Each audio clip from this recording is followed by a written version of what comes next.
3 tips for not being trapped by the promises of miracle food video, because it is very difficult to assess the effect of a food on health. The conclusions of scientific studies in nutrition must be taken with caution. They are reputed to be anti-fatigue, anti-cancer and antioxidant remedy. They are miracle foods, such as turmeric, ginger or garlic. The idea that these superfoods have powerful and immediate beneficial effects on health is very widespread, especially since these claims are mostly based on scientific study. Only, in practice, it is very difficult to accurately distinguish the isolated effect of a single food, as health depends on a multitude of things.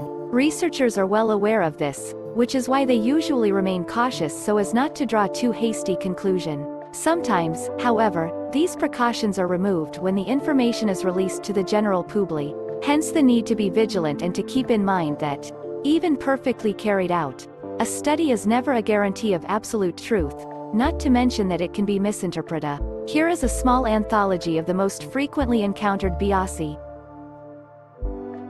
1. Broccoli and diabetes, the problem of confounding factor.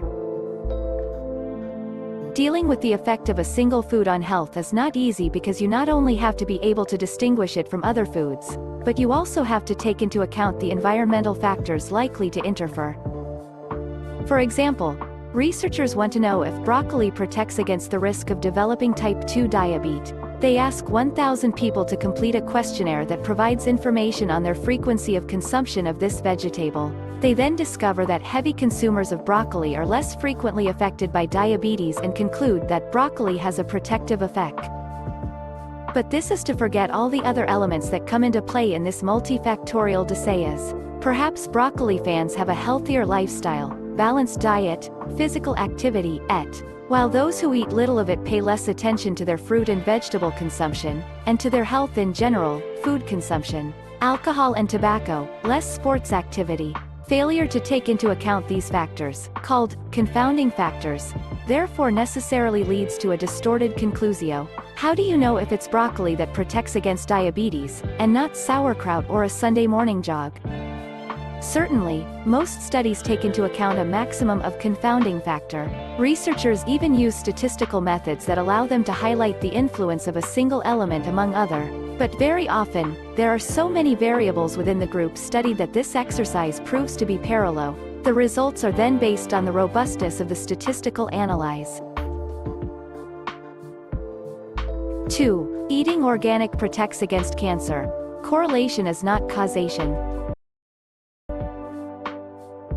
A recent French study of 70,000 people found an association between eating organic and a 25% reduced risk of cancer compared to those who eat little or no organic food. The researchers had the participants fill out a questionnaire before classifying them into 4 groups according to their level of organic consumptio. This is a so-called observational study. In total, 269 cancers were diagnosed among heavy organic lovers, against 360 in the group of those who eat little or no organic food. That is a difference of 25.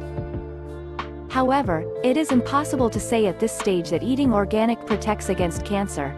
It is only a correlatio, because other factors are involved in the onset of cancer. The study also shows that those who eat the most organic have higher incomes, smoke less and have a lower body mass index. Clearly, it is people who take better care of their health who have the least cancer. The study authors did take some of these confounding factors into account, but not all of the. For example, occupational exposure to carcinogens was not considered.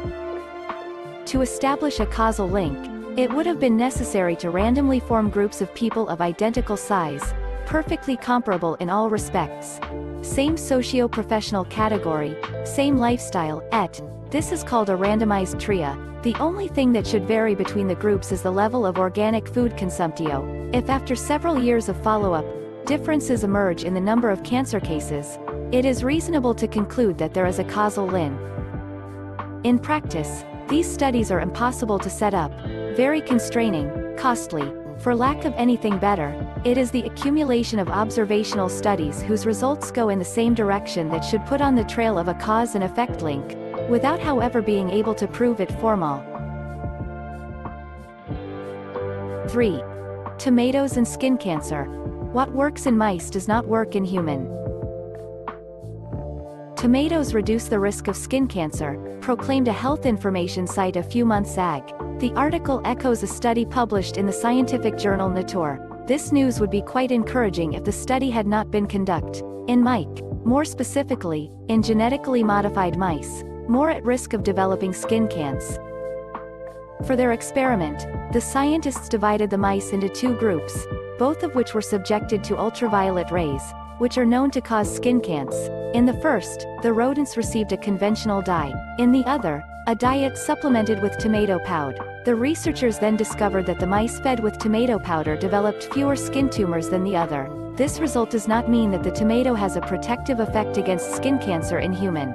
To be able to say this, it would be necessary to verify that the same results are obtained in humans, which is not possible for obvious ethical reasons. Animal studies provide valuable preliminary information, but their conclusions should always be treated with caution.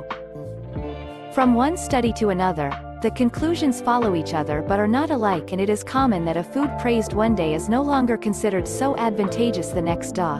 For example, there are as many studies claiming that coffee is good for your health as there are studies indicating the opposite. It is therefore better to take a step back from nutrition claims and prefer a balanced diet rather than betting everything on a single food.